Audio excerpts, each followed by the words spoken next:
Teacher استاد آسن اخ بوڑ بار منصب تو یہ شخص بیک سن دنیا بہتر بناوان اور زیادہ بہترین استاد تو وہ ہے جو کسی کی آخرت کو بہتر بنائے. مگر پتمن دہن گئی کشیر مز اکس ٹیچر سن ویڈیو اخ نظر تل جو دیکھ کے بہت ہی زیادہ افسوس ہوا تکیازِ سو اس تاز مز شرن خامہ خواہ وہ شرک گھسیٹ کے لا رہا تھا اور بچوں کو بتا رہا تھا کہ شرکیہ کلام پڑھمت کیازِ تمہ ساتن اس بچی ایک کلام پڑھمت یا نبی نظر کرم فرمانا ات مز بیاکھ شعر اخ کوٹ کران اے سبز گنبد والے منظور دعا کرنا پتہ اس ات پہ پن جاہلانہ تبصر کرت یمن بچن یہ باور کرانچ کوشش کران کہ یہ کفریہ کلمات ہے شرکیہ کلمات ہے تو یت پٹھن اس یمن بچن نبی پاک صلی اللہ علیہ وسلم نعت پڑھنش رکاوان. اسی لیے آج ان اشعار پر کہ کیا یہ واقعی شرکیہ کلام تفصیلی کلام ہوگا. اس ویڈیو کو آپ اول تاخر ضرور دیکھیے گا اور زیادہ سے زیادہ شیئر کیجیے گا تاکہ یس تم وسوس یس تم فتنہ لکن مز ترو کیونکہ ظاہر سی بات ہے ان باتوں سے فتنہ اٹھتا ہے یہ امن میں خلل ڈالتے ہیں. جو لوگوں کے جذبات جڑے ہیں حضور صلی اللہ علیہ وسلم سے انہی کو شرک قرار دیتے ہیں جو ہرگز قابل برداشت نہیں ہے. لہٰذا آج اس پر تفصیلی کلام ہوگا. وہاں پر وہ بچوں کے سامنے وہی وہ جاہلانہ آئیڈیالوجی پیش کر رہا تھا کہ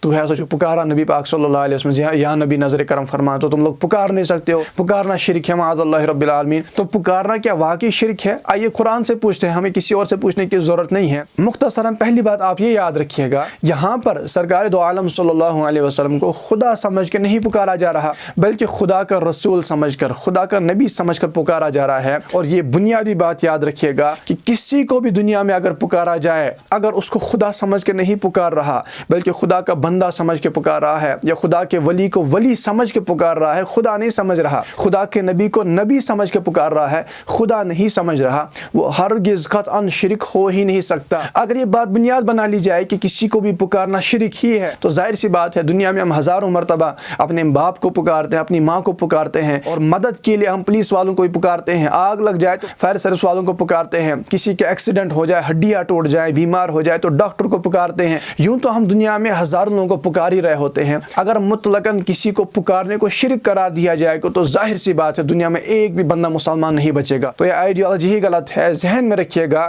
کہ ان سبوں کو اگر پکارتے ہیں تو خدا سمجھ کے نہیں پکار رہے ہوتے, خدا کا بندہ سمجھ کے پکار رہے ہوتے ہیں. اور جو خدا نے ان کو طاقتیں دی ہیں اس مدد کو حاصل کرنے کے لیے پولیس والوں کو کیا طاقت دی ہے, فائر سروس والوں کو کیا طاقت ہے, ایک ڈاکٹر ایک طبیب کو کیا طاقت ہے, اسی حوالے سے ان کو پکارتے ہیں اور خدا کا بندہ سمجھ کے پکارتے ہیں کہ خدا نے ان کو یہ طاقت دی ہے.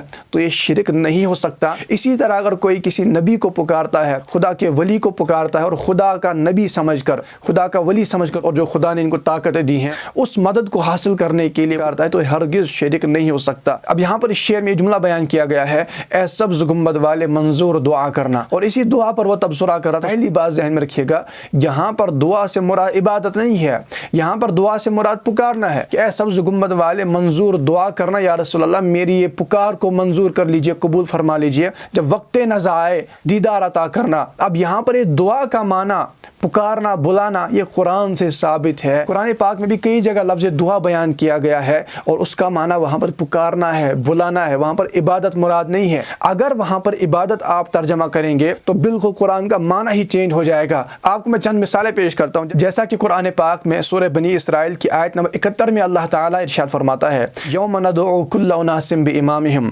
جس دن ہم ہر جماعت کو ان کے امام کے ساتھ بلائیں گے. ندعو کا لفظ یہاں پہ بیان ہوا اور یاد رکھیے گا ندعو جو ہے یہ دعا سے نکلا ہے. دعا کا معنی کیا ہے یہاں پر پکارنا, یہاں پر عبادت ترجمہ نہیں ہے. اگر یہاں پر وہاں بھی ترجمہ کیا جائے اور معنی یہ لیا جائے کہ نہیں یہاں پر تو عبادت ہی مراد ہے کیونکہ دعا کا معنی تو صرف عبادت ہوتا ہے, تو ترجمہ کیا ہوگا معاذ اللہ یوم ندعو کل اناس بامامہم, جس دن ہم تمام انسانوں کے ساتھ ان کے امام کی عبادت کریں گے. کیونکہ ندعو کا لفظ بیان فرمائے نا. اب آپ بتائیے یہاں پر ندعو کا ترجمہ آپ عبادت کریں گے؟ نہیں, یہاں پہ بلانا معنی ہے. اگر عبادت ترجمہ کریں گے تو پھر یہ کیسا شرک ہے معاذ اللہ جو عین قیامت کے دن ہو رہا ہے, اور ایسا شرک کہ تمام لوگوں کو معاذ اللہ خدا سمجھ کے پکارا جا رہا ہے. اسی طرح سورہ انفال کی آیت نمبر 24 میں اللہ تعالیٰ ارشاد فرماتا ہے یا ایھا الذین آمنوا استجیبوا للہ وللرسول اذا دعاکم لما یحییکم, اے ایمان والو اللہ اور اس کے رسول صلی اللہ علیہ وسلم کے بلانے پر حاضر ہو جب رسول تمہیں اس چیز کے لیے بلائیں جو تمہیں زندگی بخشے گی. اب یہاں پر بھی لفظ دعا استعمال فرمایا کہ اذا دعاکم. اب اگر یہاں پر دعا کا معنی بلانا نہیں کریں گے بلکہ عبادت کریں گے تو معنی ہی فاسد ہوں گے. معنی کیا بنیں گے؟ اے ایمان والو حاضر ہوا کرو اللہ اور اس کے رسول کے بلانے پر اذا دعاکم, جب رسول تمہاری عبادت کرے معاذ اللہ. اب آپ اس سے اندازہ لگا لیں کہ معنی کہاں سے کہاں چلا جاتا ہے۔ اذا دعاکم کا مطلب یہ دعا سے نکلا ہے۔ اسی طرح سورۃ الروم کی آیت نمبر 25 میں اللہ تعالیٰ ارشاد فرماتا ہے وَمِنْ آيَاتِهِ أَن تَقُومَ السَّمَاءُ وَالْأَرْضُ بِأَمْرِهِ ثُمَّ إِذَا دَعَاكُمْ دَعْوَةً مِنَ الْأَرْضِ إِذَا أَنْتُمْ تَخْرُجُونَ، اور اس کی نشانیوں میں سے یہ ہے کہ اس کے حکم سے آسمان اور زمین قائم ہیں، پھر جب تمہیں زمین سے ایک ندا فرمائے گا جبھی تم نکل پڑو گے، یعنی قبروں سے نکلو گے۔ یہاں پر آپ دیکھیے ثُمَّ إِذَا دَعَاكُمْ دعوہ، پھر جب تمہیں بلایا جائے گا، یہاں پر بھی دعا کا لفظ استعمال بیان فرمایا، اور اس کا مطلب ہے کہ جب تمہیں بلایا جائے گا۔ یہاں پر اگر وہاں بھی ترجمہ کریں گے تو نتیجہ کیا نکلے گا؟ ترجمہ یہ بنے گا کہ پھر جب تمہاری عبادت کی جائے گی پھر تم زمین سے نکلو گے۔ ثم اذا دعاکم دعوہ، تو پتہ چلا کہ ہر جگہ دعا کا مطلب یہ عبادت کرنا نہیں ہوتا، بلکہ کہیں پر اس کا مطلب بلانا یا پکارنا بھی ہوتا ہے، جیسا کہ اس شعر میں کہا گیا ہے اے سبز گنبد والے منظور دعا کرنا، کہ اے میرے پیارے نبی صلی اللہ علیہ وسلم یہ پکارنا قبول کر لیجئے، میرا یہ بلانا قبول کر لیجئے کہ جب میرا آخری وقت ہو، جب وقت نزا آئے دیدار عطا کرنا۔ یہ تو دلوں میں ہلچل مچا دینے والی ایک التجا تھی، لیکن افسوس ہے وہابیہ پر کہ انہوں نے اس کو شرک سمجھ لیا۔ اب اگلی آیت دیکھیے، اس میں تو تمام وہابیوں کے جو ہے وہ یہ جہالت جو پھیلائی ہوئی ہے اس کا جنازہ نکل جاتا ہے۔ سورہ بقرہ کی آیت نمبر 260 میں 260 میں حضرت ابراہیم علیہ السلام کے مردوں کے پکارنے کا ذکر موجود ہے، وہ بھی مرے ہوئے پرندوں کو پکارنے کا رب نے انہیں حکم دیا۔ چنانچہ قرآن پاک میں ارشاد فرمایا وَإِذْ قَالَ إِبْرَاهِيمُ رَبِّ أَرِنِي كَيْفَ تُحْيِي الْمَوْتَى قَالَ أَوَلَمْ تُؤْمِنْ قَالَ بَلَى وَلَكِنْ لِيَطْمَئِنَّ قَلْبِي قال فخذ أربعة من الطير فصرهن إليك ثم اجعل على كل جبل منهن جزءا ثم ادعهن یاتینک سعیا وعلم ان اللہ عزیز حکیم۔ سبحان اللہ۔ اب آپ اس پہ ترجمے پہ غور کیجئے۔ اور جب حضرت ابراہیم علیہ السلام نے عرض کی اے میرے رب مجھے دکھا تو مردوں کو کس طرح زندہ فرمائے گا، تو اللہ تعالیٰ نے فرمایا کیا تجھے یقین نہیں؟ یاد دیکھیے یہاں پر اس وجہ سے نہیں تھا کہ معاذ اللہ حضرت ابراہیم علیہ السلام کو یقین نہیں تھا، بلکہ انہیں یقین تھا، لیکن وہ دیکھنا چاہتے تھے کہ کس طرح مردوں کو زندہ کیا جائے گا۔ تو وہی انہوں نے عرض کی قال بلا، یا اللہ یقین کیوں نہیں ہے، میرا تو یقین ہے مگر میں چاہتا ہوں کہ میرے دل کو قرار آ جائے۔ تو واپس کیا حکم ہوا فخذ اربعة من الطیر فصرهن الیک، 4 پرندے جو اپنے ساتھ مانوس کر لو۔ اس کے بعد کیا فرمایا؟ پرندوں کو ذبح کرنے کا حکم ہوا، انہوں نے ذبح کیا کہ مفسرین بیان فرماتے ہیں کہ ان کا قیمہ کر دیا، آپس میں ملا دیا، اور پھر 4 مختلف پہاڑوں پر ان کا جو ہے وہ جز تھا اس کو رکھا اور سروں کو اپنے پاس رکھا۔ اس کے بعد اللہ تعالیٰ فرماتا ہے ثم ادعوهن، دعا کا لفظ بیان ہوا، ثم ادعوهن یعنی دعا کرو، ان کو پکارو، ان کو بلاؤ۔ اللہ نے نہیں فرمایا کہ مرے ہوئے پرندوں کو پکارنا شرک ہو جائے گا، بلکہ فرمایا ثم ادعوهن یاتینک سعیا، وہ تمہارے پاس دوڑتے ہوئے آئیں گے۔ یہاں پر ایمان کا بیان ہے کہ حضرت ابراہیم علیہ السلام عرض کرے یا اللہ مجھے دکھا تو مردوں کو کیسے زندہ کرے گا، تو ایمان کی بات ہے نا۔ اللہ یہ دکھا رہا ہے کہ 4 پرندوں کو ذبح کر لو، پھر ان کو جو ہے وہ مختلف پہاڑوں پہ رکھو۔ اس کے بعد کیا فرمایا ثم ادعوهن، یہ ادعو جو ہے یہ دعا کے لفظ سے نکلا ہے، ان کو پکارو، ان پرندوں کو یاتینک سعیا، دوڑتے ہوئے تمہارے پاس آئیں گے۔ پتہ چلا کہ دنیا سے جانے والے کو پکارنا بلانا تو شرک ہو ہی نہیں سکتا۔ اگر شرک ہوتا تو پھر سب سے پہلے انسانوں سے پہلے بھی پھر مرے ہوئے جانوروں کو پکارنا شرک ہوتا، کہ جب انسان جو دنیا میں بہت کچھ کر سکتا ہے اگر اس کو پکارنا شرک ہے تو سب سے پہلے تو شرک ان پرندوں کو پکارنا ہونا چاہیے۔ یہاں سے اس وہابی اعتراض کا بالکل قلع کما ہو جاتا ہے اور ثابت ہوا کہ یہ جو یہ خامہ خواہ کی جہالت گھسیٹتے ہیں کہ دنیا سے جانے والے کو پکارنا شرک ہوتا ہے، یہ بالکل غلط ہے۔ یہاں تک تو یہ بات کلیئر ہو گئی کہ دنیا سے جانے والے کو پکارنا شرک نہیں ہوتا اگر وہ اس کو خدا کا بندہ سمجھ کر، خدا کا نبی اور رسول سمجھ کر پکار رہا ہے۔ اب یہ لیتے کہ وہی چیز ثابت کریں گے، لو جی دیکھو فلاں جگہ پہ فرمایا شرک ہے، تو میں تو کہہ رہا ہوں نا کہ اگر کسی کو خدا سمجھ کے پکارا تب جا کے شرک ہے، خدا سمجھ کے نہیں پکارا، خدا کا نبی رسول ولی سمجھ کر پکارا تو ہرگز یہ شرک نہیں ہو سکتا، ورنہ تو پوری دنیا میں کوئی شرک سے نہیں بچے گا۔ عام طور پر بھی جب یہاں پر کسی کی موت ہو جاتی ہے گھر والے تو اس کو کئی دن تک بلاتے رہتے ہیں، پکارتے رہتے، حالانکہ وہ تو قبر میں پڑا ہوتا ہے۔ تو کیا یہاں پر شرک نہیں ہے؟ شرک چاہے بندہ خوشی میں کرے یا غم میں کرے، شرک تو شرک ہے نا۔ تو دنیا سے جانے والے کو چاہے کسی کا بھائی چلا جائے تو اس کو بھائی کہہ کر پکار رہا ہوتا ہے، ماں کہہ کر پکار رہے ہوتے ہیں، باپ کہہ کر پکار رہے ہوتے ہیں، تو کیا وہ شرک نہیں ہے؟ دنیا سے جانے والے کو پکار رہا ہے پھر تو یہ بھی شرک ہونا چاہیے نا۔ اب آتے ہیں دوسرے جز کی طرف۔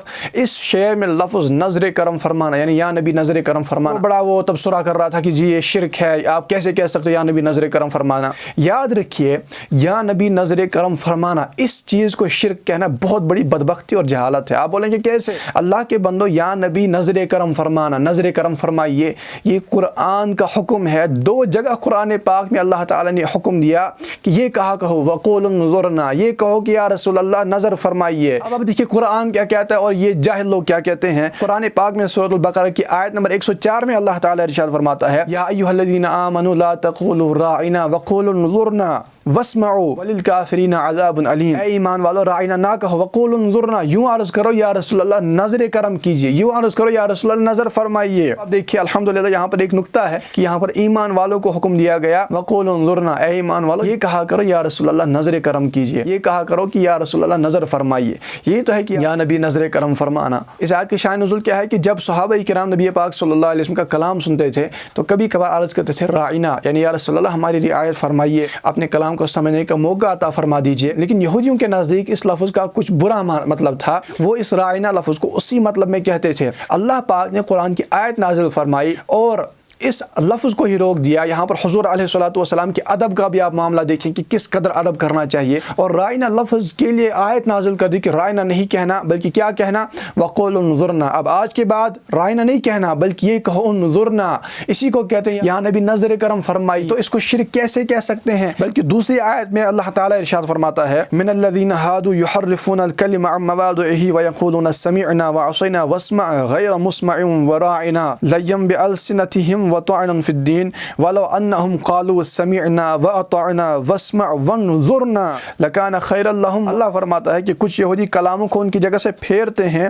اور کہتے ہیں کہ ہم نے سنا اور نہ مانا، اور اس کے بعد معاذ اللہ بد دعائیں دیتے تھے کہ سنیے آپ سنائے نہ جائیں، اور رائے نہ کہتے تھے زبانیں پھیر کر اور دین میں تانا کے لیے۔ اب دیکھیے اللہ کیا فرماتا ہے، اور اگر وہ کہتے ہم نے سنا اور مانا اور حضور ہماری بات سنیں، وَلَوْ أَنَّهُمْ قَالُوا سَمِعْنَا وَأَطَعْنَا وَاسْمَعْ، اس کے بعد اور حضور ہماری بات سنیں، وَانظُرْنَا، اور کہیں کہ ہم پر نظر فرمائیں، كَانَ خَيْرًا لَهُمْ، اللہ تو فرماتا ہے اگر وہ یہ کہتے وَاسْمَعْ وَانظُرْنَا، یا رسول اللہ ہماری بات سن لیجئے، وَانظُرْنَا ہم پر نظر کرم فرمائیے، سبحان اللہ۔ اللہ فرماتا ہے لَكَانَ خَيْرًا لَهُمْ، یہ ان کے لیے بہتر تھا۔ پتہ چلا کہ یہ تو بہتر ہے یہ کلمات کہنا۔ ہم جب کہتے ہیں کہ یا رسول اللہ انظر حالنا، یا حبیب اللہ اسمع قالنا، اے اللہ کے رسول ہمارے حال پر نظر فرمائیے، یا حبیب اللہ اسمع قالنا ہماری بات سن لیجئے، یہ تو قرآن سے ثابت شدہ بات ہے اور آپ اس کو شرک کہتے ہو۔ اللہ کی پناہ ایسی ناسمجھی سے اور ایسی جرت سے جو دین میں وارد باتوں کو، جو قرآن میں وارد باتوں کو شرک قرار دیتے ہیں۔ اگر اسی کو شرک کہتے ہیں تو نہ جانے ان کے نزدیک توحید کس چیز کا نام ہوگا۔ اس چیز سے واضح قرآن کی آیتوں سے ہو گیا کہ یہ کہنا کہ یا نبی نظر کرم فرمانا یہ ہرگز شرک نہیں ہے، اس کو شرک کہنا ہی بہت بڑی جہالت اور بہت بڑی جرت ہے۔ یہ قرآن سے ثابت شدہ الفاظ ہیں۔ اب آگے آئیے، اب اگر کسی کو یہ مرض ہے کہ یار دیدار کیسے دیکھ سکتے ہیں کسی کے انتقال کے وقت، تو اللہ اکبر، کیا یہ بھی کوئی مسئلہ ہے؟ یہ بھی کوئی شک کی چیز ہے کہ حضور علیہ الصلوۃ والسلام دیدار کیسے دے سکتے ہیں؟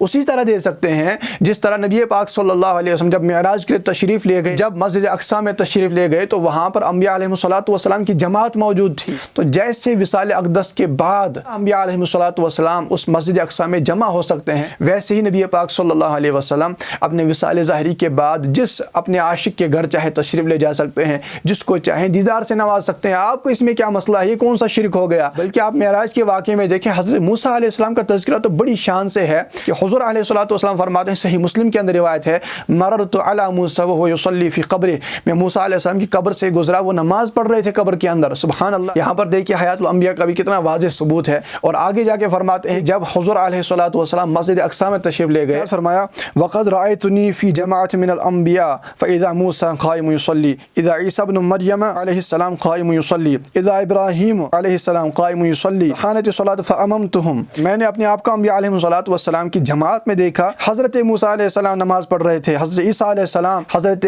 ابراہیم علیہ السلام کھڑے ہو کر نماز پڑھ رہے تھے، اور پھر جب نماز کا وقت آیا جماعت تو نبی پاک صلی اللہ علیہ وسلم نے ان کی امامت فرمائی۔ آگے دیکھیے صحیح مسلم کی روایت بیان کر رہا ہوں، ارشاد فرمایا ثم انطلقنا حتى انتهينا إلى السماء السادسة فأتيت على موسى عليه السلام فسلمت عليه فقال مرحبا بالأخ الصالح والنبي الصالح، یعنی سرکار صلی اللہ علیہ وسلم نے فرمایا کہ پھر جب ہم چلے تو چھٹے آسمان پر حضرت موسیٰ علیہ السلام سے ملاقات ہوئی، ان کو سلام کیا، انہوں نے عرض کی صالح بھائی اور صالح نبی کو خوش آمدید۔ اب اندازہ لگا لیں، ابھی دیکھو تو حضرت موسیٰ علیہ السلام قبر میں نماز پڑھ رہے ہیں، ابھی دیکھو تو مسجد اقصیٰ میں تشریف فرما ہے، اور ابھی دیکھو تو چھٹے آسمان پر ہیں۔ جس طرح موسیٰ علیہ السلام بعد وصال بھی آسمانوں پہ جا سکتے ہیں، نمازیں پڑھ سکتے ہیں، مسجد اقصیٰ میں جا سکتے ہیں، ہیں۔ اسی طرح ہمارے پیارے آقا صلی اللہ علیہ وسلم آج بھی جس عاشق کو چاہے وقت نظام دیدار عطا کر سکتے ہیں، تو یہ تو کوئی شرک نہیں ہے۔ لہٰذا جھوم جھوم کر بندے کو یہ کہنا چاہیے کہ یا نبی نظر کرم فرمانا، اے حسنین کے نانا، اے سبز گنبد والے منظور دعا کرنا، جب وقت نظر آئے دیدار عطا کرنا۔ چوتھے جز کی طرف آتے ہیں کہ اگر مسئلہ اس سے ہے کہ حضور علیہ الصلوۃ والسلام کیسے سن سکتے ہیں،